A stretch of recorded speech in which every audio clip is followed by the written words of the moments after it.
आपको हर बात पर कसम उठाकर इनको दलील क्यों देने होते? अल्लाह ने कुरान में कसमें उठाई हुई हैं। इन फ्यूचर आप जवाद अहमद के साथ भी मिलके अपनी पार्टी को ग्रो करेंगे? ना मैं वोट मांग रहा हूँ, किसी ओहदे का उम्मीदवार हूँ, बिल्कुल ठीक है। ना मैं कहता हूँ कि जनाब मैं चेयरमैन हूँ, ना वज़ीर आज़म का कैंडिडेट हूँ। तो आपके पास कौन सा अला दीन का चिराग है कि आप एस्टेब्लिशमेंट की गोद में नहीं बैठेंगे और आप कहेंगे कि मैं जो है वो मुल्क की तकदीर को बदल दूं? इकरारुल हसन को इस मैदान कारज़ार में उतरने से पहले ये अंदाजा नहीं होगा कि उसके साथ क्या क्या कुछ होगा। इकरार भाई, आप हमारे यूथ के अगले बड़े लीडर हैं, अल्लाह ठीक है, नहीं। बात सुनिए, हाँ। लेकिन आपको हर बात पर कसम उठाकर इनको दलील क्यों देने होती? काइंडली आप अपनी गुफ्तगू से कस्में निकाल दें। ऐसा नहीं आप है। बहुत बड़े लीडर हैं सर। भाई आप सुनिए, अल्लाह की ज़ात जो है वो कुरान में जगह जगह कसम खाती है, अल्लाह की सुन्नत है, तो ये इसमें कोई हर्ज नहीं है, इसमें क्या प्रॉब्लम है? कसमें उठाने वाला गलत कहते हैं, अल्लाह ने कुरान में कसमें उठाई हुई हैं। तो आप कसमों के सहारे से चलते रहे। कोई फर्क नहीं पड़ता। आप अपनी जुबान आप- को अपना- आप- क्यों नहीं करते कोई- कि आप आपकी कसम उठाने की जरूरत सर ही ना इस पड़े? इस मुआशरे के अंदर बदकिस्मती से जहाँ सब एक दूसरे को गद्दार कह रहे हैं, जहाँ सब एक दूसरे को टाउट कह रहे हैं, वहाँ अपनी बात में वजन पैदा करने के लिए, अपनी सदाकत को जाहिर करने के लिए इसमें क्या हर्ज है? ठीक है, मैं तो यहाँ तक भी कहता हूँ, आप कसमें उठाते रहेंगे इसी नहीं जरूरी नहीं है, लेकिन जहाँ आपको अपनी क्या बात में वजन नेक्स्ट इन फ्यूचर आप जवाद अहमद के साथ भी मिलके अपनी पार्टी को ग्रो करेंगे? क्योंकि आपने ये कह दिया कि इमरान खान से बड़ा लीडर है जवाद है। बड़ा नहीं बेहतर इंसान है, बड़ा लीडर तो खैर उसके अलग अलग। मैं सिर्फ गुजारिश कर रहा हूँ, ये जो तहरीक है ना, इसको समझने की जरूरत है आपको। ठीक है, इसके फैसले मैंने नहीं करने। ठीक है, इसमें एक इलेक्टेड कैबिनेट, काबीना, बोर्ड, कमेटीज तश्कील पाएंगी, मेरिट की बुनियाद पर लोग आगे आएंगे और वो मुशावरत और अक्सरियत राय से फैसला करेंगे किसके साथ चलना है, किसके साथ नहीं चलना, किसके साथ इल्हाक करना है, किसके साथ नहीं। यही एक जमहूरी जमात में होना चाहिए। ठीक है। इमरान खान अकेले फैसला नहीं करेगा, नवाज शरीफ या जरदारी अकेले फैसला नहीं करेगा। यहाँ मुशावरत से, जैसे जमहूरी इदारों के अंदर होते हैं वैसे अक्सरियत राय से अवाम फैसला। राज की अब तक प्रोग्रेस क्या है, कहाँ तक पहुँच चुकी है? तकरीबन 3 महीने में 4.5 लाख के करीब लोग हैं जिन्होंने रजिस्टर किया हमारे साथ।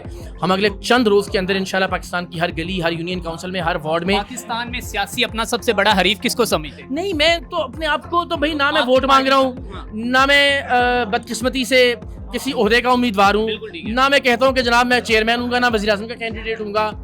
हम समझते हैं कि पाकिस्तान तहरीक इंसाफ हमारी हरीफ नहीं है। ठीक है, भाई ये वो पार्टी है जो अल्लाह जिंदगी दे इमरान खान साहब को, उनके साथ हमेशा हमेशा के लिए खत्म हो जाएगी। ठीक है, इस मुल्क में या तो पाकिस्तान के मिडिल क्लास लोगों ने मरियम नवाज और बिलावल भुट्टो के बच्चों की गुलामी करनी है अगले 50 साल, या फिर अपनी एक पार्टी बनानी है। ठीक है। इसके अलावा कोई ऑप्शन इकरार नहीं। भाई, इस झंडे के सामने, इस डाइस के सामने जब आप तकरीर फरमा रहे होते हैं, अवाम राज पार्टी का नाम ले रहे होते हैं, उस वक्त मेरे जैसा मिडिल क्लास या छोटा सा सहाफी या कोई नौजवान क्यों नहीं होता, या फिर अवाम राज तारीख के सामने इकरारुल हसन की ही तस्वीर क्यों होती है? हाँ जी, देखिए अगर अभी आपने वज़ीर नहीं आज़म नहीं बनना बिल्कुल तो ठीक फिर बात, थोड़ा सा side बिल्कुल हो ठीक है ना। लेकिन देखिए, फॉर एग्जांपल मैं आज आपसे कहूँ जी अगली प्रेस कॉन्फ्रेंस में आपने मेरे साथ खड़े होना है, यही बाकी सारे साफी एतराज करेंगे कि इसको किस मेरिट, किस काबिलियत, किस सलाहियत की बुनियाद पे आपने साथ खड़ा किया है। सो एक सिस्टम बन, कैबिनेट कहाँ है? मेरी वही तो सुन लीजिए, जी 3 सर। महीने हो गए हैं यार, 30 साल की। हाँ लाए ना तो फिर। मैं वही कह रहा हूँ, लेकिन एक सिस्टम के तहत लाना चाहिए ना। अगर ये करना हो कि यार ये मुझे बहुत अच्छे लग रहे हैं, इनको ले आता हूँ, आप मुझे बड़े प्यारे लग रहे हैं, आपको ले आता हूँ, इनको ले, ये तो नहीं करना। हमने एक सिस्टम बनाना है मेरिट का, इंटरनल डेमोक्रेसी का। उस मेरिट बेस्ड सिस्टम के जरिए जो आगे आएगा वो तो, ये कैबिनेट ज़ाहिर आन की आन में चुटकी बजाते हुए तब बन जाए जब मैं अकेला कहूँ कि यार जेड़ा जेड़ा मुझे सोना लग रहा है ना, आ जाओ मेरी कैबिनेट के अंदर। इकरारुल हसन कभी हिम्मत तो नहीं हारेगा? कभी नहीं। आपको क्या लगता है कि इकरारुल हसन को इस मैदान कारज़ार में उतरने से पहले ये अंदाजा नहीं होगा कि उसके साथ क्या क्या कुछ होगा? सिर्फ एक सहाफ़ी के तौर पर भी जब हम तनकीद करते थे तो पॉलिटिकल पार्टियां क्या क्या कुछ नहीं करती थी। पीटीआई ने तो नहीं, नून लीग ने मेरे खिलाफ कितने ट्रेंड बनाए हुए हैं, पीपल्स पार्टी ने सिंध असम्बली वाले केस में क्या क्या कुछ किया हुआ है। तो मुझे इन सारे चैलेंजेस का, इन सारी मुश्किलात का ठीक तरह से अंदाजा था।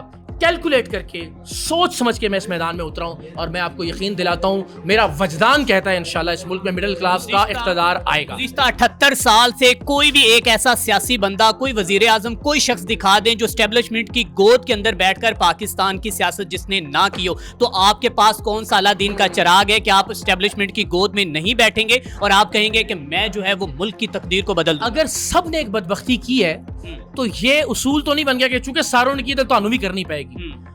सब ने क्या किया, वो अपने आप को मार्केट करते रहे। मैं बनूंगा तो मैं ये करूंगा, मुझे वज़ीर आज़म बनाए मैं इनकलाब लाऊंगा, मुझे वोट दे मैं तब्दीली लाऊंगा। पाकिस्तान की तारीख में ये पहली बार हो रहा है कि एक आदमी कह रहा है कि तुम लोगों में से जो सबसे काबिल होगा, मिडिल क्लास लोगों में से वज़ीर आज़म आएगा, आम लोगों में से लोग बरसरे इख्तियार आएंगे, फिर पाकिस्तान में इनकलाब आएगा। तो जब आप एक जमहूरी इदारा बना लेंगे, जब वो इदारा किसी एक शख्स के ज़ाती मफाद या लालच या हवस इख्तियार के ताबे नहीं होगा, تو میں آپ کو یقین دلاتا ہوں کہ اسٹیبلشمنٹ کے بغیر بھی وہ ادارہ انشاءاللہ برسر خدا نہ خواستہ اقرار الحسن کے بعد کبھی حملہ ہوتا ہے, کچھ انسیڈنٹ ہوتا ہے, تو اس کا ذمہ دار کون ہے؟ اگر خدا نہ خواستہ کچھ ہوتا ہے تو عوام راج کو کون چلائے گا؟ نہیں, یہی تو نظام ہم نے بنانا ہے کہ اقرار الحسن ہو. ایسا نہیں کہ عمران خان ختم تو پی ٹی آئی ختم, نون لیگ نواز شریف نہیں تو ایسا ہی ادارہ بنانا ہے.